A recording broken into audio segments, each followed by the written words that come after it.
Thank you, our hostess with the mostest. um,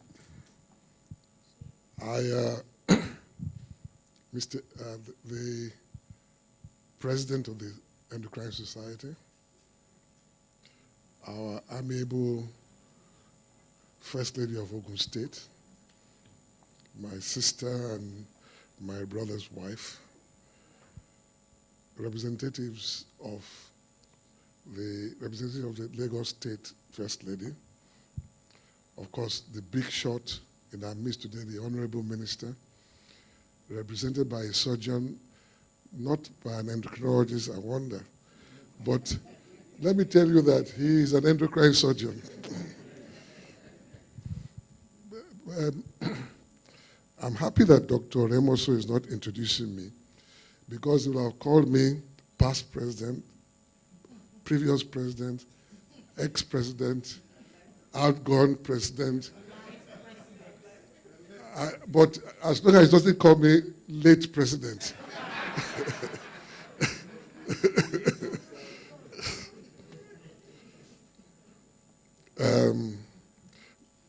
It's really an honor to be here. I am delighted to be sitting here with hundreds of people who are endocrinologists. I remember vividly in 1976, 77, when this was started, and I was the secretary then. The first meeting had only 10 people. I still remember their names. And I'm sure that whoever is recording today cannot even remember a quarter, a tenth of people who are here.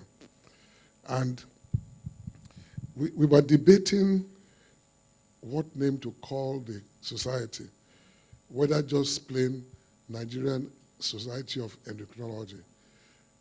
But wise counsel then said, look, no, endocrinology doesn't cover the whole subject. That metabolism was better to put in, so we chose both. So it became Nigerian Society of Endocrinology and Metabolism. And we also resisted limiting it only to clinical endocrinologists.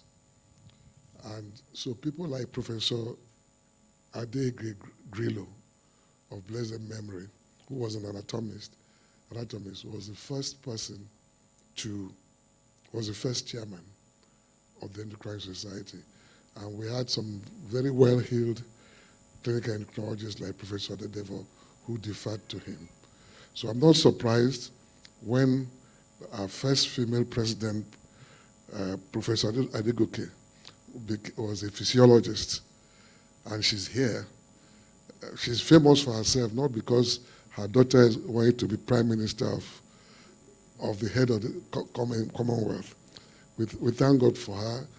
And I remember when this was an offering, she was wondering whether she should do it, and I said, go ahead and do it. So this is one society that is very broad-based and is gender sensitive, and I'm not surprised because most people who are obese are women. Sorry. But I mean, you can see that Mrs. Abiodun is obese, can't you? She is one of the people that people should advertise to see that obesity is no good. You look best when you're not obese. But having said that, the topic is the obesity as a subject, as a theme, is so topical. I'm the president of the Nigerian Society, the Nigerian Non-Communicable Diseases Society, and we talk about hypertension, diabetes, cancer, respiratory problems. Obesity is the basis of all of them. It's just the basis, and I'm not surprised that this year WHO has recognized obesity as a disease. Before, it used to be a predisposing factor, is some other name given to it, but it's recognized as a disease. And I'm sure the diabetologists here will be very happy, because the same kind of drugs that are being used for diabetes can also be used for obesity. And I'm talking about semaglutide. And in fact, I'm just beginning to wonder who is copying who, whether it's the diabetologist or the cardiologist or the metabolic people or the nephrologist, because they are stealing diabetic drugs to treat everybody. So the aphorism when we were in medical school was no syphilis, no medicine. Then it changed to no diabetes, no medicine. So clearly, no diabetic drugs, no medicine.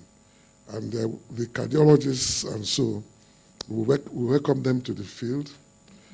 They are not really out of the field, because the heart also produces hormones, like the atrial natriuretic acid peptide. And the question also is, I think that will probably come up today, is the diagnosis of obesity. Is BMI the gold standard? And I think that is slowly moving to the distribution of obesity rather than the weight and the height put together. And I think we should address that. And when we do that, you'll find that a lot of people who are really, we consider obese, may not really be obese in that sense, in a pathological way. And the waist-hip ratio might be the thing to use. I hope we'll get educated on that today. And we also look for prevention. And the prevention, somebody called, our president called it sugar tax. We prefer to call it sin tax. That is, you get paid for committing a sin of making people ill. And so the sugar tax is really, in colloquial terms, a sin tax, and it applies to tobacco and other things, other taxes. And the NCDs, we are working very hard to get people taxed so highly that people cannot really afford the luxury of the diet, and so they cannot do that. I'll end by a simple joke. I don't know what the fuss about tobacco and smoking in Nigeria is. Nigerians, even at the height, don't smoke. If you remember, you go to a farm, in the good old days, you see a farmer, he has one cigarette. He will take a whiff, put it in his ear, and then go on. So it takes one cigarette for the whole day. So it wasn't really a major problem. But we know that with the way the Western culture had come up, it becomes a major problem. And it's really, we thank God we got at it at that point, because you can see peer pressure on youths, make them smoke. And as for the sugary drinks, let me assure you that the Coca-Colas of this world and other manufacturers have reduced the amount of sugar. Not because they really love people, because it's cheaper to make it. So we hope that we will use such things to prevent things like this. Ladies and gentlemen,